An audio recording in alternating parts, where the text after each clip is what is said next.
इसीलिए पलंग सहित अनिरुद्ध को उठाकर उषा के पास ले आई। वो तो राक्षस बाणासुर के कैद में है। बाणासुर के महल पर लगा झंडा नीचे गिर गया। हे भोलेनाथ, इस तरह तो ये युद्ध कभी खत्म ही नहीं होगा। द्वापर युग में बाणासुर नाम का एक राक्षस था। वो भगवान शिव का अनन्य भक्त था।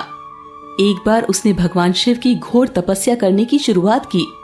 कई सालों तक तपस्या करने के बाद भगवान शिव प्रकट हुए और बाणासुर से बोले, बाणासुर, अपनी आंखें खोलो, मैं तुम्हारी तपस्या से प्रसन्न हूँ। हे देवों के देव महादेव, बाणासुर का प्रणाम स्वीकार करें। बाणासुर, मैं तुम्हें 1000 भुजाओं का वरदान देता हूँ। इसके अलावा मैं चाहता हूँ कि तुम मुझसे एक वरदान और मांगो। हे भोलेनाथ, अगर आप मुझे एक और वरदान देना चाहते हैं तो मुझे ये वरदान दीजिए कि आवश्यकता पड़ने पर आप स्वयं मेरी रक्षा करेंगे। बाणासुर, जब तुम्हारे महल का झंडा नीचे गिरे तो तुम सतर्क हो जाना।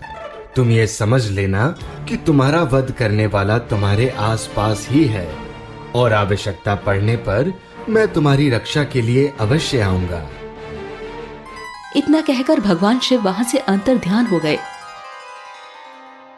बाणासुर की एक पुत्री थी जिसका नाम उषा था। एक बार उसने अपने सपने में एक बहुत ही सुंदर लड़के को देखा और उसने दूसरे दिन अपनी सखी चित्रलेखा को अपने सपने के बारे में बताया। दोस्तों, चित्रलेखा के पास अद्भुत जादुई शक्तियां थी, जिससे उसने उषा के कहने पर उस लड़के का चित्र बनाया, जिसे देखकर उषा ने कहा, हाँ चित्रलेखा, ये तो वही लड़का है जिसे मैंने कल रात्रि को अपने सपने में देखा था। उसकी मनमोहक छवि को मैं नहीं भूल सकती। ये तो श्री कृष्ण के पौत्र अनिरुद्ध है। अच्छा, तो क्या तुम इन्हें जानती हो? अगर ऐसा है तो फिर तुम अपनी जादुई शक्ति से इन्हें यहाँ ला सकती हो। मैं चाहती हूँ कि तुम उन्हें यहाँ जल्द से जल्द ले आओ।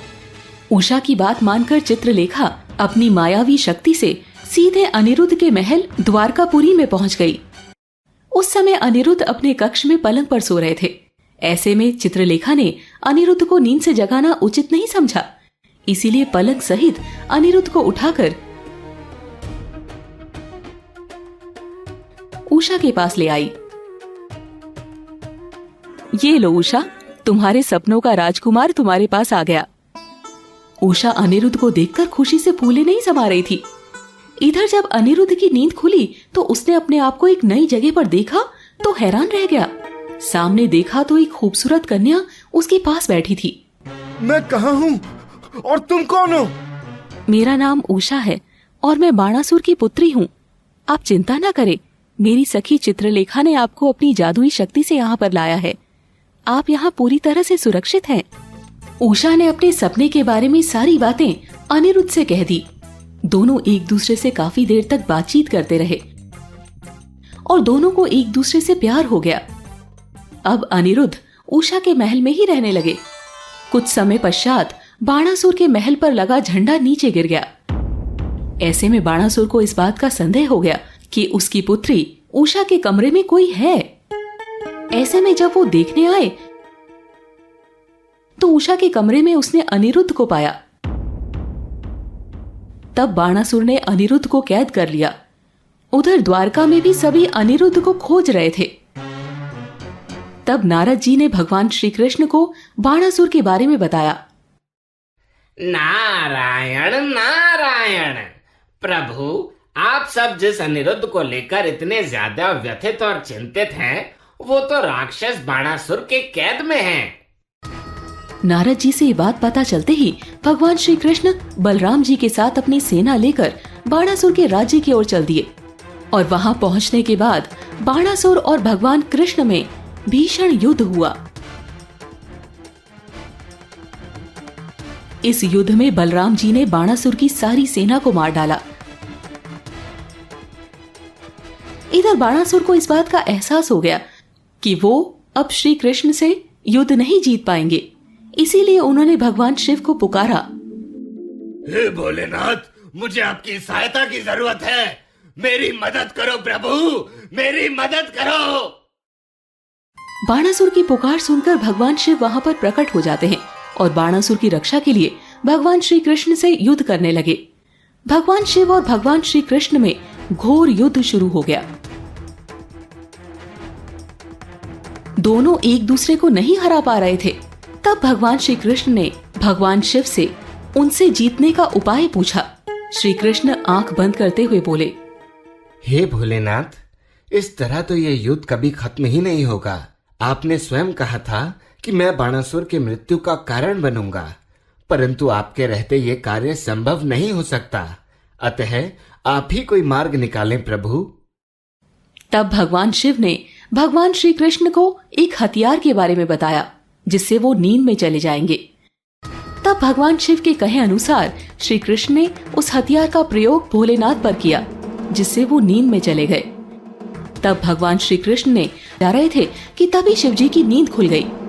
हे प्रभु, बाणासुर शिव भक्त है, इसलिए उसके प्राण को बख्श दीजिए। तभी वहाँ पर ब्रह्मा जी प्रकट होते हैं। आपने प्रहलाद को वरदान दिया था कि आप उसके 22वीं पीढ़ी तक का वध नहीं करेंगे। इसके बाद भगवान श्री कृष्ण ने बाणासुर को छोड़ दिया। हे प्रभु, मुझे क्षमा करें, मैं अपनी हार स्वीकार करता हूँ। इसके बाद उषा और अनिरुद्ध का धूमधाम से विवाह करा दिया गया और भगवान श्री कृष्ण का समुचित सत्कार कर उन्हें विदा किया। दोस्तों, उषा और अनिरुद्ध की इस अद्भुत प्रेम कथा में आपने देखा कि कैसे शिव भक्ति, प्रेम और धर्म ने मिलकर इतिहास रच दिया।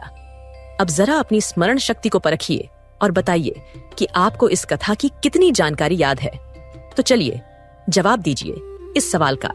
प्रश्न: उषा को अपने सपने में दिखाई देने वाला युवक वास्तव में कौन था? ए. अर्जुन, बी. प्रद्युम्न, सी. अनिरुद्ध, डी.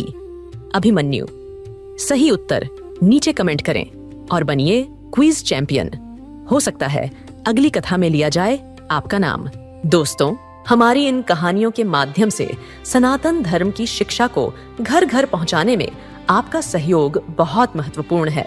आप हर महीने 29 रुपए की सदस्यता लेकर हमारे इस मिशन का स्थायी हिस्सा बन सकते हैं, या यदि आप किसी विशेष कहानी से प्रभावित होकर हमें तुरंत सहयोग देना चाहें तो सुपर थैंक्स द्वारा भेज सकते हैं।